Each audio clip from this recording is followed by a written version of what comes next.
today's video we're going to be checking out the 2020, and this is the Toyota RAV4, and this is the hybrid edition. In case you're new to this channel, we do a lot of video reviews here, and we are going to be checking out the top 10 things that I actually dislike about this car after owning it for about 1 year. So pretty much number one thing I don't like about this vehicle is actually probably the obvious, and what it is the following right here. I'm gonna get started right now, and you can see the whole issue here. Not the facade, but those giant big holes in here. Why is this such a problem? Because bugs, anything that hits can go flying right in here and damage potentially the radiator in here. The good news is that some of the places they did put a cover on.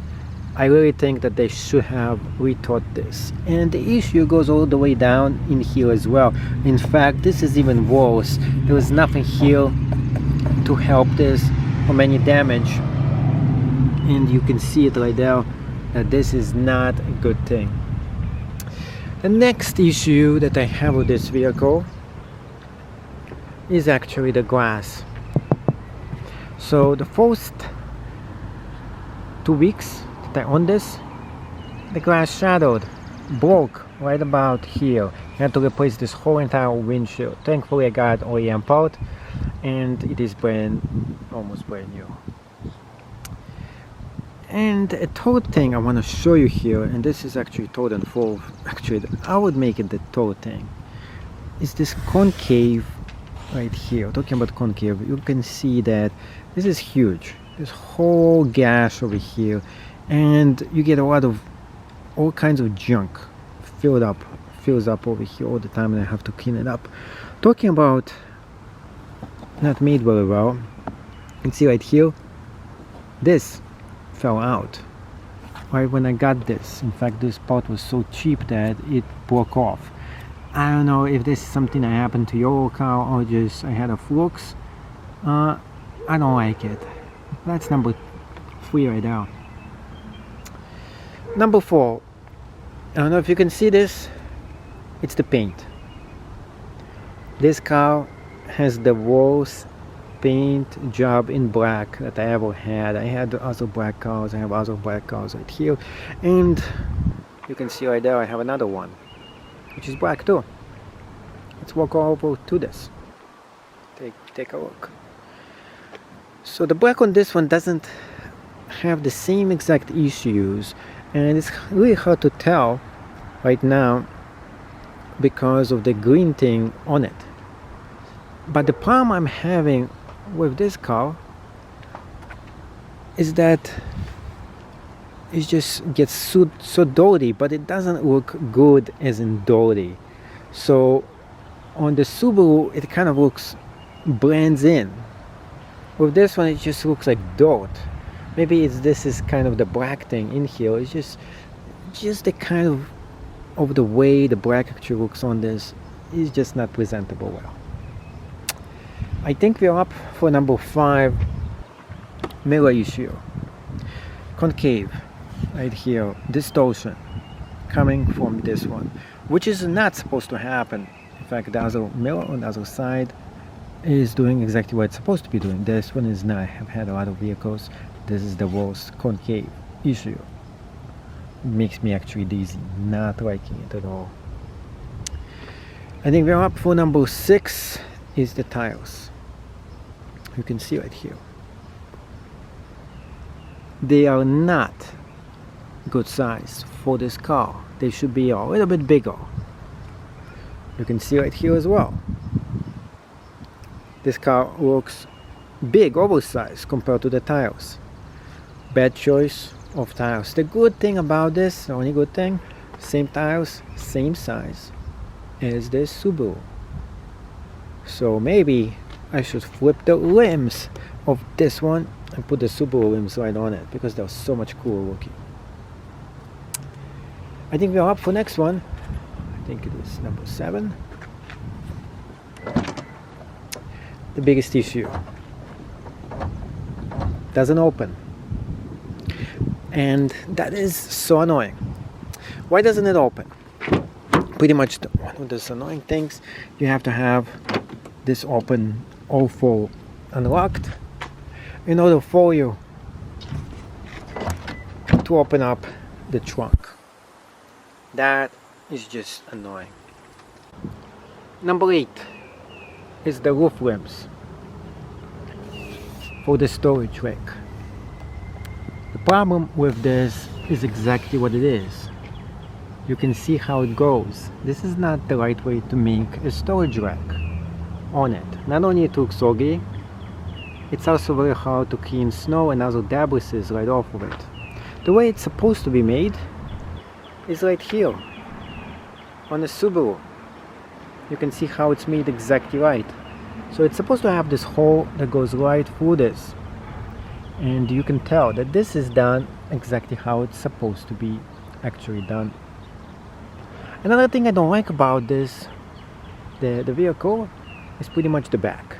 So you can see with the Subarus, the design right here and this design right there, it looks so similar. And only after you see a Subaru you will understand that it looks almost identical to the Toyota. And understand that both companies are owning each other now with 20% in, but you can tell right there, same thing right in the back, similar design, almost the same, identical. Makes you wonder, really does. I think we're up for number 9, or maybe this number 8. This, one of the most annoying things about this car. You can't lift this anymore. You can't. There's a special way of opening this, and there is no way for me to find out how in the world you open this. But it gets so annoying because you want to open this more, especially when it snows and ice. You want to get it out more so it doesn't get stuck in. You can't do it.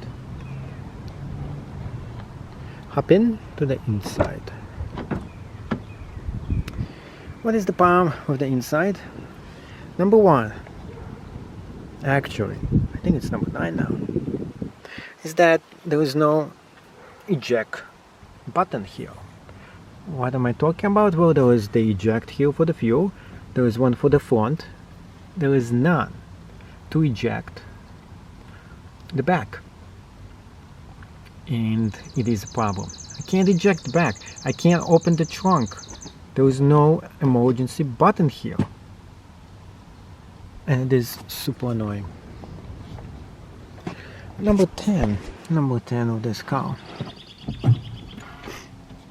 Turning it on.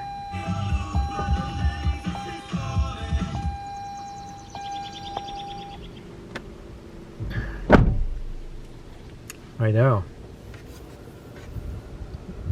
This is super annoying right here. But it's not as bad as the Subaru. The Subaru is so much worse. I'll tell you that. But one thing I'm just having is just the controls. It really is. It is, first of all, this tablet here, it makes you want to rip it. It just does. It just the way it sits. The controls here. I don't like the way this actually stands it. Another thing about this, and this is just a wide multitude of small little annoying issues that really do add up. Over here, for example, this is to control the heat and the cold. The problem with that is that when I want to adjust the volume, I think this is the volume button and I start moving it. Well, in reality, this is the volume button right here. It's confusing with all those knobs and things here. But I do like it. I can't really just say I don't like it, but I do and I don't. It just goes both ways. But in some ways, I don't. I really don't. And here is another one right here. So it's just a lot of small things that bug you. Look at the size of this. It's just mega size. Initially you don't notice it when you just buy the car because this window is so big, but this gets annoying. You can't see stuff from it. I wish it was half the size. There is no excuse. It is 2020. There's no reason for this to be this massive at all. What else I don't like about it? I think it's just picking like small nits, small things. But in reality, when I bought this car, it was all about buying things in here, and every small thing, every small tinkle, every small little thing I have to fight over. I have to go ahead and pay for it, pay extra for every small little thing that they give you as an extra. You don't get anything extra in this car. For Toyota, you pay everything up front, every single package, every single small little detail, and everything else in between. The miles per gallon is something I have been asked about, and it's okay. It's not actually something that I thought it would be really awesome. Sometimes it gave me a really bad miles per gallon report, and right now it seems like it's reset. It's not showing me what I was making. Oh, there it is. I just got in there. So the biggest question everybody is asking, if I'm getting this vehicle, what should I expect for my average to be? It says on the tank like 40, almost 40. You can see right here, I'm hitting 21.6 miles per gallon. It's not bad, but it is terrible. And I'm driving on AV almost all the time. So is this really worth getting the AV versus the gas one? I don't know. I'm not too sure about that. But one thing I do like about this car is that this vehicle gives me one thing that no other car will actually give you. And what it gives me is that I'm sitting like now in this vehicle in the air condition, chilling, and it's not running on gas. It's running on pure electricity, which means you can sit in the car for a pretty long time, chill in the vehicle, and you can wait on battery power. And that, my friends, is just awesome.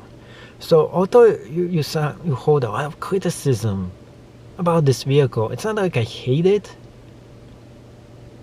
It's just it could have been so much more of a car, and I just wish that, I mean, for the price, hey, it is what it is, but it could have been amazing car. It could have been a really good car. And yeah, maybe in the next version they're gonna fix all the small nicks and issues I have. But they're small, they're not actually anything major. It's not like, hey, I hate this car because of this. No, not even that. I'm just making a video telling you all those things that I dislike about after 1 year of ownership, and it's up to you to judge. Thank you so much for watching. Hopefully you really enjoy it and love this video. Make sure you smash the thumbs up, show your support, spread this video around, and above all, become a subscriber, because you just never know what is the next video that you're gonna be seeing on this channel.